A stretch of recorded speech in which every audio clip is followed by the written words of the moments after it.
নমস্কাৰ বন্ধু বান্ধৱীসকল, আপোনালোক সকলোকে মোৰ ইউটিউব চেনেল শ্বৰ্ট ইনফৰ্মেটিভলৈ পুনৰবাৰ স্বাগতম। বন্ধু বান্ধৱীসকল, বিশ্বৰ বেলেগ বেলেগ দেশ বেলেগ বেলেগ জেগাৰ বিষয়ে জানিবলৈ কোনে নিবিচাৰে। আমাৰ সকলোৱে দেশ বিদেশ ফুৰাৰ ইচ্ছা থাকে, নহয়নে? বন্ধু বান্ধৱীসকল, বেলেগ বেলেগ জেগা ফুৰাৰ আগতে আমাৰ নিজৰ দেশখনৰ বিষয়ে কিছু কথা জনাটো খুবেই প্ৰয়োজন। কিন্তু আমাৰ দেশখন বহুতেই বিশাল। এই বিশাল দেশখনৰ বিষয়ে জানিবলৈ বহু সময়ৰ প্ৰয়োজন। তথাপিও আজি মই চেষ্টা কৰিম আমাৰ দেশখনৰ লগত জড়িত কিছুমান বিশেষ কথা আপোনালোকক জনাবলৈ। তেন্তে বলক ভিডিঅ'টো আৰম্ভ কৰোঁ। আপোনালোকে জানেনে ফ্ৰেণ্ডছ, ভাৰতক সোণৰ দেশ বুলিও কোৱা হয়, কিয়নো ভাৰতৰ প্ৰতিগৰাকী মহিলাৰ হাতত সোণ থাকে, যিটো বহু ধনী দেশৰ মহিলাৰ হাততো নাথাকে। সোণ কিনাৰ ক্ষেত্ৰত ভাৰত বিশ্বৰ ভিতৰত আটাইতকৈ আগত আছে। ভাৰতৰ কলা সংস্কৃতিয়েও সোণক বহু সমাদৰ কৰে। বন্ধু বান্ধৱীসকল, আমাৰ এই বিশাল ভাৰতবৰ্ষখনত বিভিন্ন ভাষা আছে। ভাৰতত মুঠ 121টা ভাষা আছে, তাৰে 22টা ভাষা সংবিধানে স্বীকৃতি দিছে। ইমানবোৰ ভাষা থাকিলেও ভাৰতৰ কোনো ৰাষ্ট্ৰীয় ভাষা নাই। হিন্দী বহুতে ৰাষ্ট্ৰীয় ভাষা বুলি ভাবিলেও হিন্দী আচলতে ভাৰতৰ অফিচিয়েল লেংগুৱেজ। ভাৰতত সবচে হিন্দী কোৱা লোক বেছি আছে, দ্বিতীয়তে ইংলিছ কোৱা লোক বেছি আছে। ভাৰতৰ দৰে ইমানবোৰ ভাষা কোৱা বিশ্বৰ আন কোনো দেশ নহয়। বিশ্বৰ ভিতৰত ভাৰতত সবচে ডাঙৰ ডাক সেৱা আছে।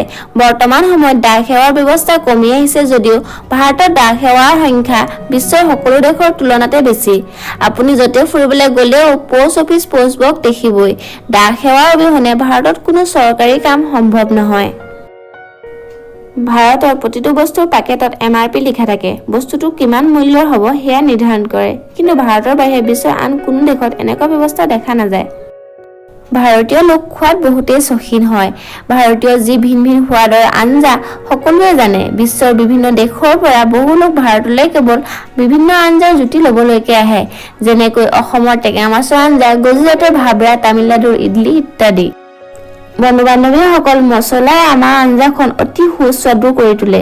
কিন্তু আপোনালোকে জানেনে, এই মছলাজাতীয় যি শস্য কেৱল ভাৰততে বেছি উৎপাদন হয়।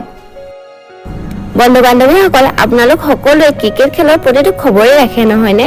কিন্তু আপুনি নিশ্চয় নাজানিব আমাৰ দেশ ভাৰতে কাবাডী খেলত কিমান ভাল। এতিয়ালৈকে 6খন কাবাডী খেলত ভাৰতে ৱৰ্ল্ড কাপ জিকিছে। খেলৰ কথা ওলাওঁতে কওঁ, ভাৰতত সবচে ডাঙৰ ক্ৰিকেট ষ্টেডিয়াম আছে। আহমেদাবাদৰ মটেৰিয়া ষ্টেডিয়াম বিশ্বৰ ভিতৰতে ডাঙৰ ষ্টেডিয়াম। এই ষ্টেডিয়ামত 1 লাখতকৈও বেছি দৰ্শক একেলগে হৈ খেল উপভোগ কৰিব পাৰে। বন্ধু বান্ধৱীসকল, আজিৰ ভিডিঅ'টোত আছিল ইমানেই। আপোনালোকৰ ভিডিঅ'টো চাই কেনে লাগিল? ভিডিঅ'টো যদি চাই ভাল পালে লাইক কৰিব, শ্বেয়াৰ কৰিব, লগতে মোৰ চেনেলটো